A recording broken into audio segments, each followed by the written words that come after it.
Здравейте хора, не можа да си довърша историята, тъй че я довърша. И нали момчето викал и плачел, но момичето хипер не можал да му помогне. Тя не знала какво става и просто не знала как да помогне и затова жената все още не е намерена, но да се надяваме да са я вкарали в затвора. Иначе много гадно да биеш сина си, добре ли е? Но просто аз като чух тази история бях в шок. В пълен шок.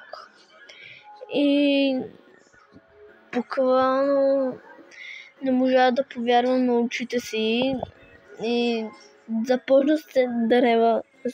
Беше много гадно. И все още аз не знам как е момчето, но да се надяваме да е добре от тази случка с майката. Защото просто е безобразно да биеш сина си. Безобразие за родител. В принцип, мен мама никога не ме бие. Не ме е била никога. И аз затова се очудвам. Мама не е била и брат ми се очудвам нещо, нали, нещо да е такова и буквално е много странно. И нали майката не чувства, че е била пияна, щом е било момчето.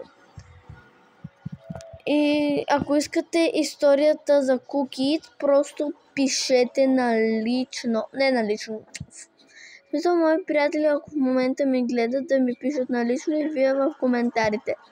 Да пишете на видеа, например, защото аз ще не съм си пуснала това да пишете в коментар. Съдняваме и това беше историята. Мога да сега да направя и на Кукит, но ще видя. Ето, Кукит. Сега ще ви покажа по принцип как се казва. Ще само минутка. Ако някой иска да ми пише, ще само минутка.